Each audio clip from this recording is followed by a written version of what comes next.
So is Captain Bern Kai von Hausen really So with this video, I'm going to try to explain to you in a very brief form, it's probably going to be about 15-20 minutes, what Ethiopians did and did not do after the 302 accident. Again, my deepest respects and condolences to all those who've suffered from this ET302 accident. I hope the work myself and Yonas are doing will bring out the truth and closure for you in some small way. This is for public interest to improve flight safety globally, to get the EASA, the FAA, and Star Alliance to seriously reconsider allowing Ethiopian Airlines to remain airborne. In the next picture, the respect of the Ethiopian Airlines CEO is clearly showing that he doesn't follow rules, regulations, and international laws. Why is the Ethiopian Airlines CEO standing on the remains of the deceased and contaminating a crime scene? Save Ethiopian Airlines at all costs is what the CEO told employees at the end of last week when news of an FAA audit was becoming reality. To me, that means through nefarious methods, and here is proof besides what Jonas Yeshanu has already reported. The airline has embarked on full damage control with warnings such as this one. A few weeks ago, EASA did an audit on the Ethiopian Airlines MRO and found many major issues, and now the FAA are currently there. I would think very soon the insurance companies and underwriters will join in, as I warned them several times of the breaches and risks of a hull loss and major losses of life, and emails that stretch back well over a year. All right, this is one screenshot. It's not such great quality of many where the airline just continually threatened anybody who leaked any information. Here the engineers came as a collective group to complain about being underpaid, overworked. Some of these people would work 1-2 years without 1 day of vacation, being sent to the remotest parts of the world. And this is now the FAA complaint that we advised the head of the investigation doing the audit in Addis right now of 8 points that they need to check about falsification and manipulation of data at Ethiopian Airlines. All right, excuse the background noise. That's my little Weimaraner that's 6 months old, chewing away on some wood. So here, some information on pre-crash events to Ethiopian 302, 10th of March. About 4 months before the 302 accident on March 10th of this year, so that would be November 2018, the Ethiopian Airlines Investigation Bureau team came to the office of the Director of Aircraft Engineering and Planning, meaning now the former, which is Yonas, and asked him to share his knowledge on downloading, interpretation, and investigative work on flight data recorders, cockpit voice recorders, the printouts, transcripts, and related. Yonas subsequently sent the ET Investigation Bureau team to the Ethiopian avionics team to do a half-day workshop, which was essentially a waste of time and simply gave them something to do while on the time clock. I have personally witnessed how ET conducts investigations. We'll go into that in a later video. And I already have one such experience on this channel. Here's just a screenshot of one of the latest accident reviews they did, which was the Entebbe runway overrun that nearly crashed into the lake and could have essentially killed everybody. And you can be the judge of how well it's done. Let's get into this. So here's Yonas. These are the screenshots that he took from the 12th of March at 4:29 p.m.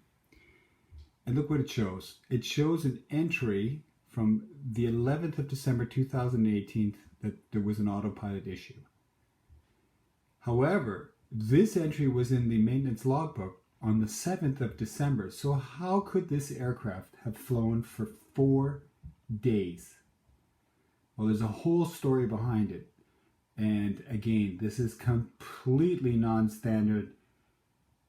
And remember that the bulletin from Boeing had a clear warning about the autopilot disengaging or not engaging. So the question is, was there an MCAS fault existing on the 7th of December that was ignored by Ethiopian Airlines. This is another screenshot, right aircraft. But look at this, 28th of December 2018, and they're talking about the entry from the 7th of December. And look at all this, what they claim they did, which I don't think they did. This is all created after the fact. And now look at this. Actual start date, 28th December 2018, 2109 EAT. 2109 EAT. And they did all these checks in 0 seconds? I don't think so. Something is fishy and Addis. So as I said, Yonas was suspicious about something happening here that was definitely nefarious. So you've got the time. And now look at this. The 11th of March 2019 at 0918, our Miss Belletti, certified aircraft roll to the right at 1,000 feet AGL. She's an A350 technician. She has no idea about the MAX. And she went in after all documents were archived and then took the password from someone else and entered the maintenance system. So again, we have Jonas's entry in the system. Now my notes have blocked it. So look at this. Now they're pretending that the original pilot entry was not the 7th of December, but the 11th. So here's the accumulated data of the aircraft, fairly new. And another screenshot from Jonas's access to the maintenance system. Okay, and we're going back to the right aircraft. We're going back to a work order that had 0 seconds to execute. They certified it. All right. And this poor individual, unfortunately, was forced by the COO to sign off the logbook so that the flight that the next captain took would leave without any delay. All right, so here's where it really gets interesting. Post-crash events. The afternoon of March 10th, the former Director of Aircraft Engineering and Planning, and this is Yonas, who we all know by now, went and locked up all documents relating to the maintenance of Alpha Victor Juliet, which was the aircraft that had unfortunately crashed. As per the ET published procedures, I could blend in the screenshot of that, but I'll do it later. And those are the ICAO Annex 13 procedures, which is normal for any kind of event like this. So essentially nobody at Ethiopian Airlines after he did this, except for the accident investigator in charge, should have had access to it. Not the case. The morning of March 11th, the COO, under the direction of the CEO, ordered the following. Formed a team headed by himself and the director of flight operations and the director of MRO sales to illegally open the secured Alpha Victor Juliet archive documents, which were done the day before, and go through and check all the A checks, the daily checks, the transit checks, and replace all of those that had any kind of recorded issues that could be linked to the crash or make Ethiopian Airlines look unprofessional or negligent. So this is now the 11th, the day after the crash, when nobody should have had access to anything. Also, the order from the COO was to go into the existing 2 maintenance logbooks, we'll call those the MLB hard copies, and edit them accordingly, and also under the verbal direction of the CEO. Alpha Victor Juliet, the aircraft in check question, had 3 logbooks since it entered service. Obviously, the first logbook was started when the aircraft left Seattle, and it turns out that the second maintenance logbook, which is actually the one that I have made an entry on, had so many issues written into it by the pilots that the CEO directed the COO to hide this maintenance logbook, i.e. destroy it. So when I'm finished talking, these will be the 2 pages that I actually filled out. And I've now sent those pages to the investigator in charge of the NTSB, who was in Addis, to verify that these sequence numbers, that's the very, very important thing here, and the dates are in their possession. Because if Ethiopian Airlines did, in fact, which we're pretty sure they did, recreate maintenance logbooks, they can't recreate those sequence numbers unless they go and reprint brand new logbooks. Possible. I wouldn't put it past them. So here are those 2 logbook pages. So this is the email I sent to IFS, the software designer of the maintenance system. All right, so Yonas was a witness to all the accusations I've made in the previous little video clips. So from the 11th onwards, everyone involved had to report daily their progress verbally, no emails or SMSs, and receive direction directly from the CEO of Ethiopian Airlines. And this is how the preliminary accident report by the Ethiopian Civil Aviation Authority was written. It was dictated by the CEO of Ethiopian Airlines. Absolutely unheard of. The NTSB had no say whatsoever in any of the words, nor did they really have any access to any of the data.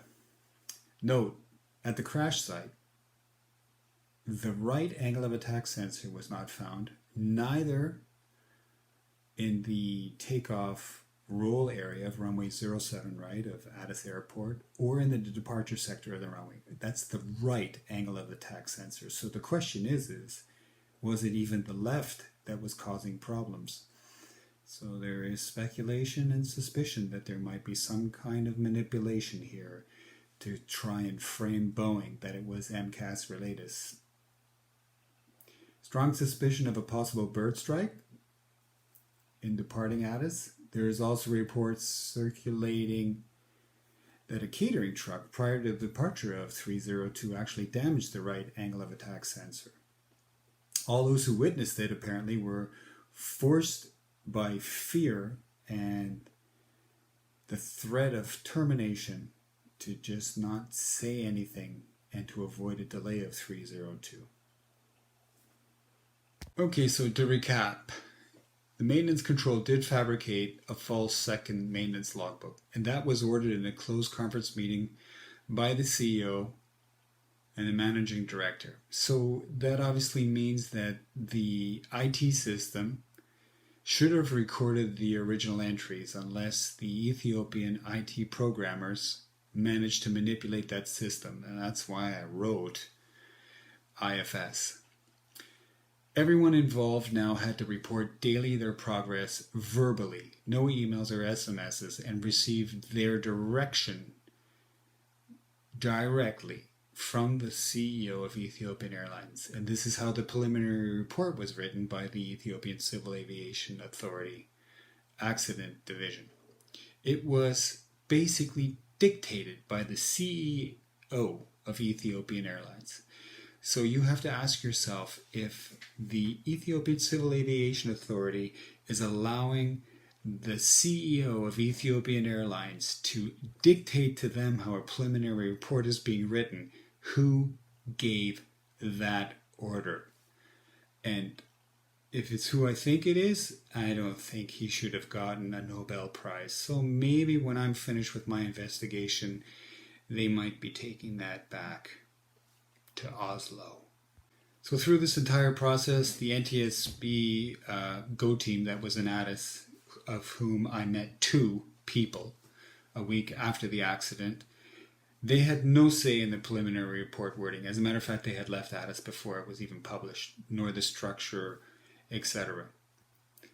Also, I'd like to point out that at the crash site, the right angle of attack sensor was not found. Then they started looking around the left and right side, north and south side of runway 07 right in the departure sector off that runway. So that's very strange. There's a strong suspicion that there was a possible bird strike on that right angle of attack sensor, either on the ground roll or at rotation, departing Addis on March 10th, question mark. So if there was an issue on the ground roll, that's actually a reject item.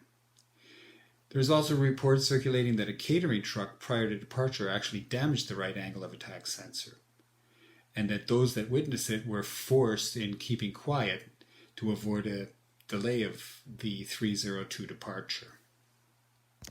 All right, so when the flight data recorder and the cockpit voice recorders were taken from the crash site, they were brought directly to the office of the Director of Flight Operations, which is actually not the proper procedure.